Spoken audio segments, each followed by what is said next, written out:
I want to ask you something that most people never stop long enough to actually answer. If today were the last day of your life and you look back at everything you built, everything you tried, everything you chose, and everything you did not choose, what would you regret most? Not the mistakes or the failures, not the things that did not work out the way you planned, the thing you never started or were too afraid to go after.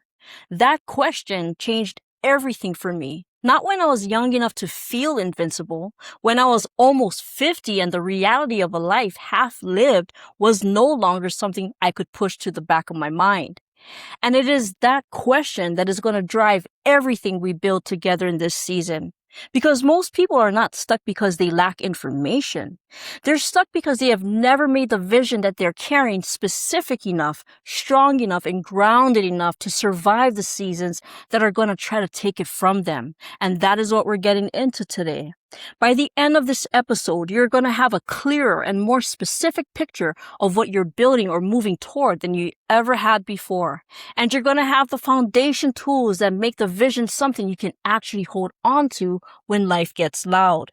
I'm Caren, and this is The Rewrite, a podcast about finding the courage to pursue the life you already know you're meant to live. Whether this is your first time here or you have been on this journey with me for a while, welcome. Every episode stands completely on its own, so you can start right here. Today we're getting into the blueprint, the practical tools for taking the inner work of becoming and applying it to the real dimensions of your actual life. I want to tell you about a specific moment, not a sudden turning point, not a rock bottom, just a quiet, ordinary afternoon where a thought surfaced that I could no longer push back down. I was 49 and a half years old, and somewhere in the middle of an ordinary day, the reality of what that meant landed on me in a way it never had before. Half of my life was already lived. And the thing I had been carrying since my early 30s, which is the vision of myself on a platform speaking to thousands of people, the pull towards psychology and public speaking and understanding people and what makes them move, was still sitting in a Word document on my computer, still waiting, still patient in a way that I was running out of time to honor it. And what I felt in that moment was not sadness. It was something closer to fear, not the fear of failure, the fear of the deathbed, the image of lying there at the end of my life, looking back at a vision I never gave a real chance, of living the rest of my life with the what ifs, of feeling dormant and ready to explode in expression and never letting that explosion happen because I was too careful or too scared or too comfortable to move. That fear was louder than every other fear I had been managing up until that point. And it changed everything, not in a single moment of inspiration, in a decision that happened the very next day.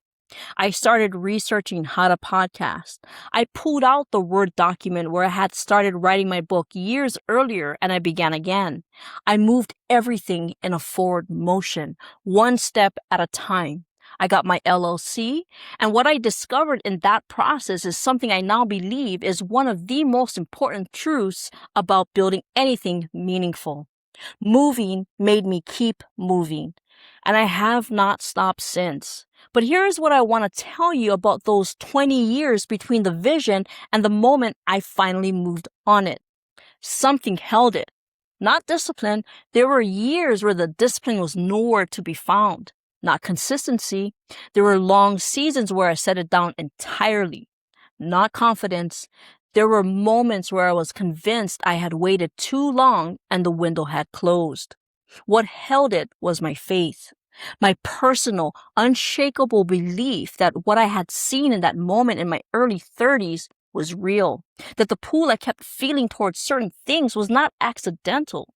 That God had shown me something and already knew the timing of when it would come to pass. I was simply stepping into what He had already set in motion. I'm not going to turn this into a sermon. That is not what the show is. But I wouldn't be honest with you if I told you that the vision survived 20 years on its own. It did not. It survived because it was held by something bigger than me. And what I have come to understand about vision is this. A vision without a foundation is just wish. It feels good when the conditions are right and disappears when they're not.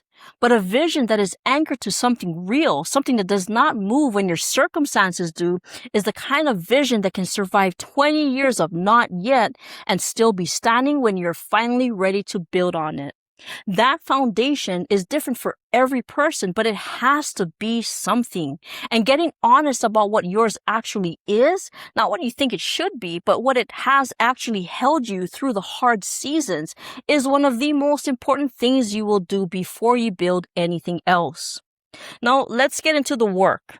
This season is not about concepts, it's about tools. And the first tool is the most important one in the entire blueprint: getting specific.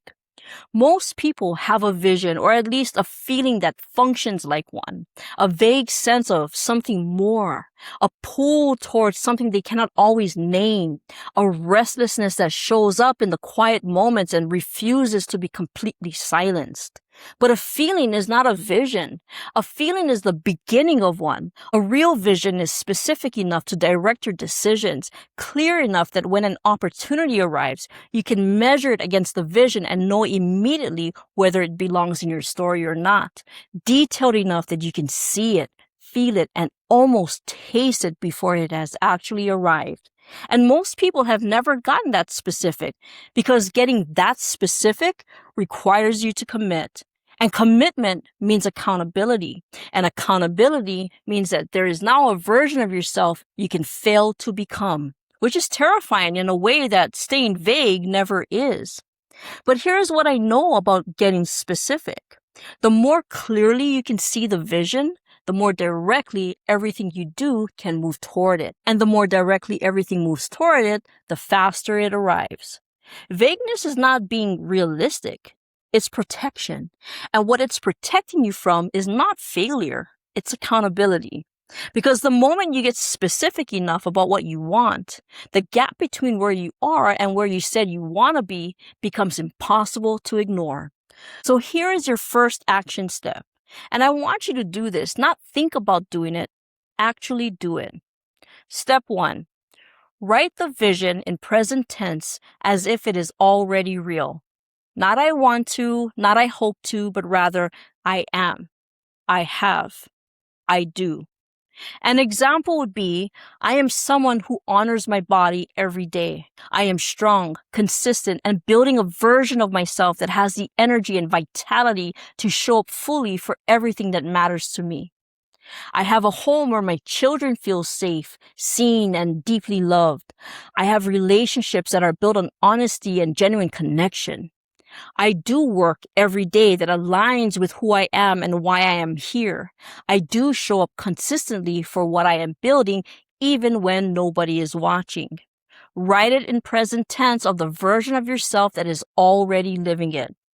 What does that person do every day? What have they built? Who do they serve? What does their life actually look like from the inside? Be specific. Not one sentence, a paragraph, maybe 2.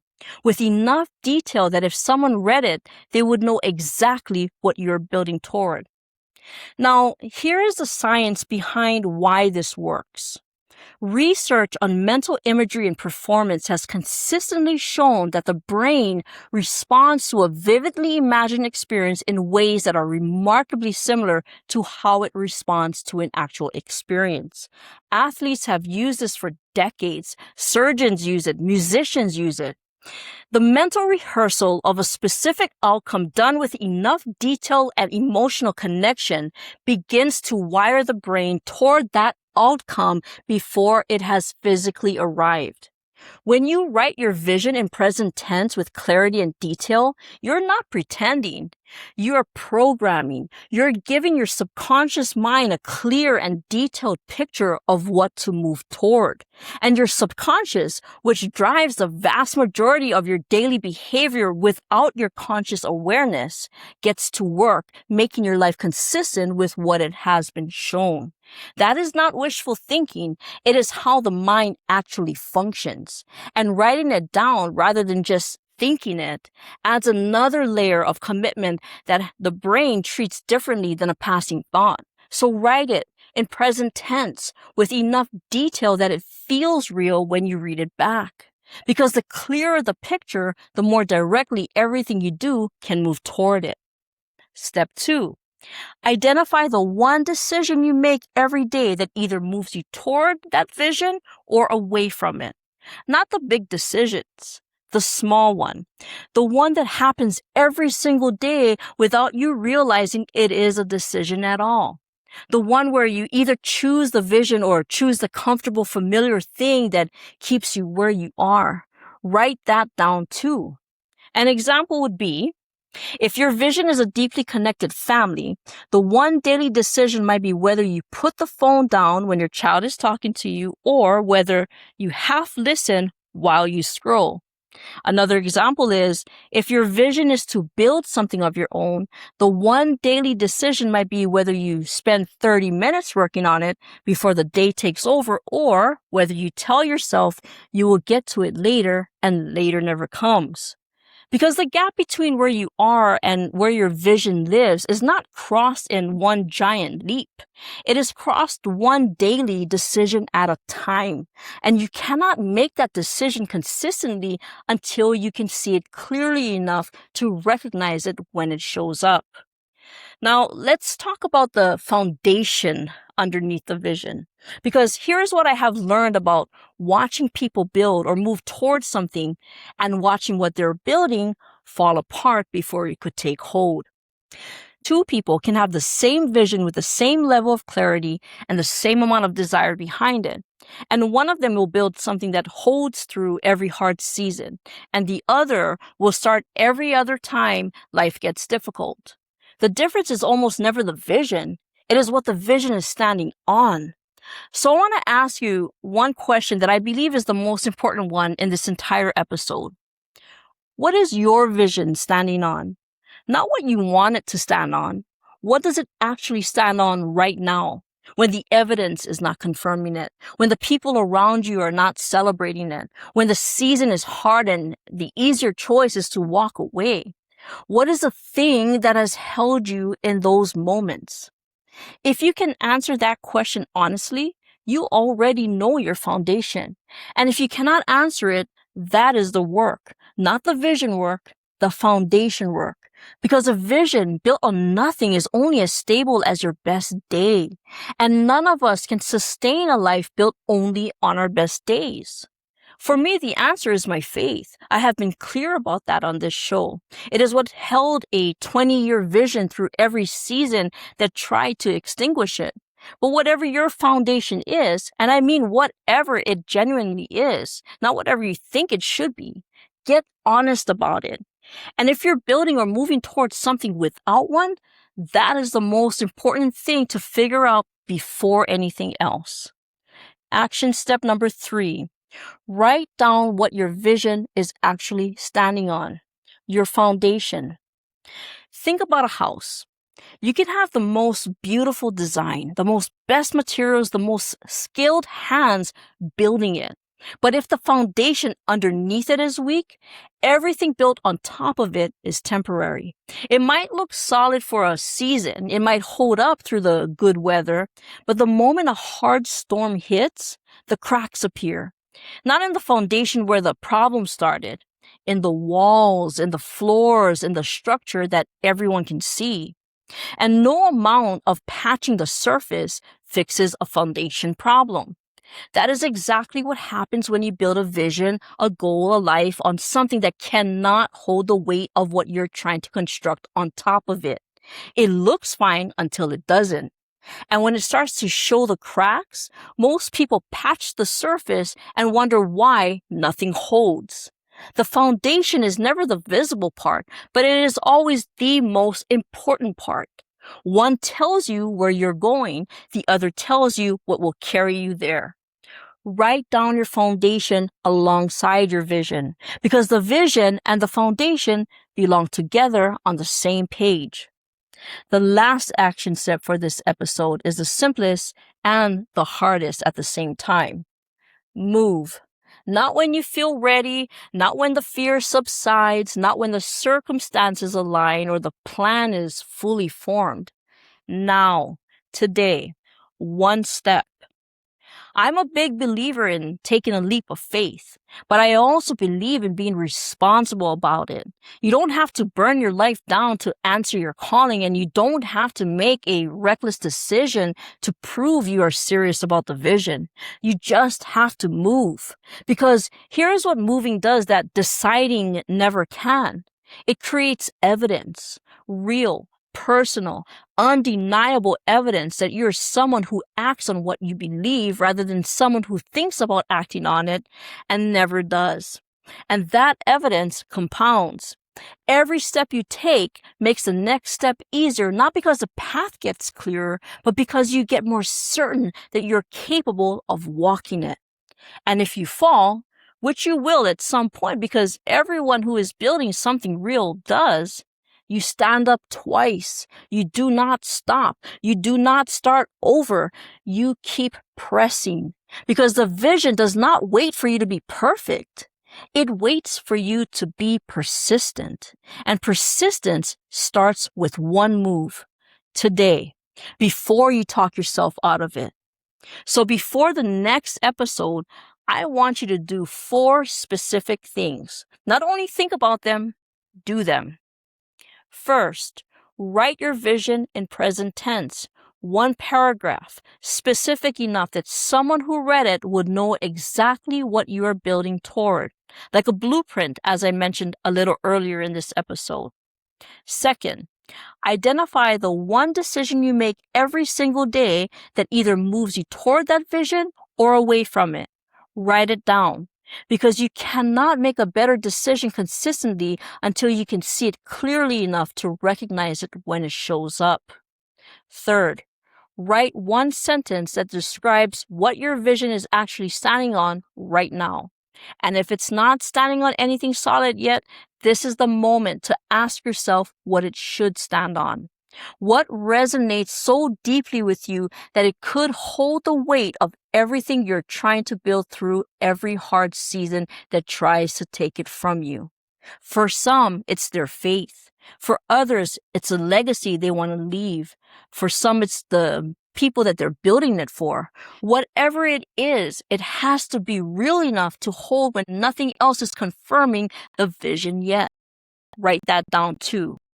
Fourth, take 1 step toward that vision today. Not a plan, a step.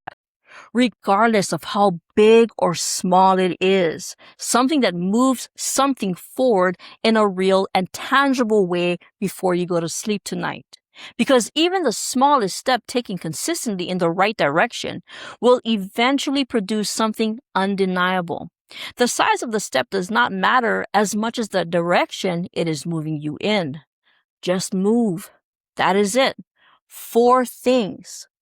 And if you want a structured place to do this work, I put together a free 10-week workbook that walks you through every foundational inner work that led to this season and can be used alongside of these 4 things.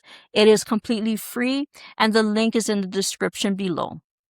Thank you so much for being here with me today.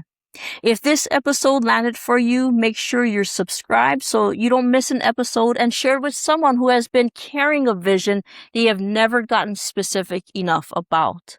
This might be exactly what they needed to finally hear to move on. Click on this video here if you want the full context of everything that brought us to this point. And for those listening, please refer to Season 1 of The Rewrite with Caren, Episode 19. Everything you need is there. Stay the course, my friends. This is The Rewrite, because your story isn't finished yet.